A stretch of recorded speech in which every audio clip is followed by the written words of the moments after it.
right, welcome to the Furnished Mind. Let's go ahead and just dive right into this PayPal fiasco. PayPal user agreement finding users up to $2,500 for promoting misinformation was sent in error, spokesperson says. Of course. It's a great way to backtrack off of the disastrous weekend they just had. So if you guys have not been paying attention, PayPal announced in their new user agreement that they will be fining patrons $2,500 for misinformation. I repeat, they stated they would fine their patrons $2,500 for misinformation. Obviously, they learned right away that there would be repercussions for any type of nonsense. Let's go ahead and just dive into this article here. A new PayPal user agreement that threatens to fine users up to $2,500 that use a service to promote misinformation was sent out in error, a PayPal spokesperson tells Fox Business. The updated PayPal acceptable use policy effective November 3rd included an expansion of prohibited activities, which includes the ending, posting, or publication of messages, content, or materials that meet certain criteria, guys. The problem from the jump, promote misinformation. There is no objective definition for misinformation. I think they believe that because they're part of big tech and they have the most users for all of the digital wallets, that we're just going to, of course, subscribe to their values. We're going to subscribe to their moral standards. Not going to happen. Guys, please, knock it off. We want you for your service, which is PayPal. We like using PayPal to send money to one another. We don't care to use you for our moral compass. That's not why you exist. If you stay in your lane, you would not have had this problem. But of course, they learned quickly. And myself being one of those individuals that left PayPal within hours of hearing what they were trying to do. The updated PayPal acceptable use policy. According to the updated PayPal user agreement, the company states that each violation could result in liquidated damages of $2,500 per violation, which would be withdrawn directly from their accounts. Guys, when you sign up for PayPal, when you originally checked and agreed to the terms, they have the power to, of course, draw money directly from the bank account that you linked with your PayPal account. So based on how I'm interpreting this is, if I get fined, let's say I have only $200 in my PayPal, my assumption is they would take the remaining $2,300 directly from my bank account, which would be a problem. And of course, we all agreed to their terms, meaning they would have the authority to do so. But the problem is, misinformation is just too ambiguous. You cannot define it. It's a constantly moving definition. What is misinformation for me may not be misinformation for the next person. So let's go ahead and just keep going.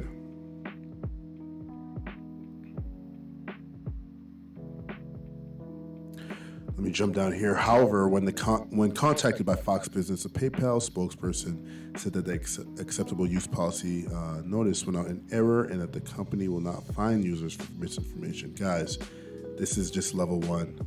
Backtrack. This is a PR stunt now.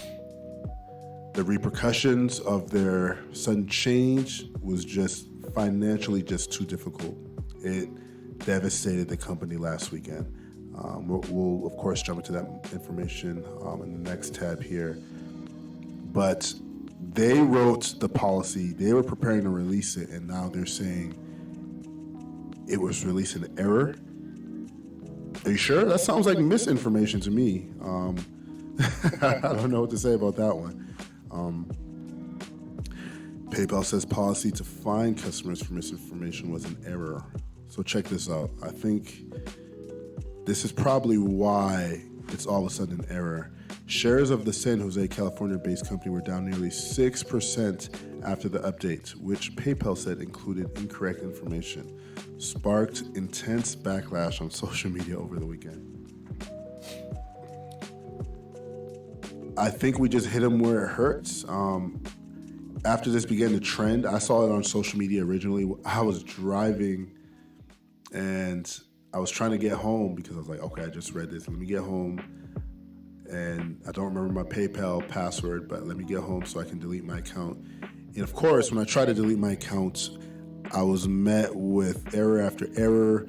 The page would keep crashing. It would not accept my.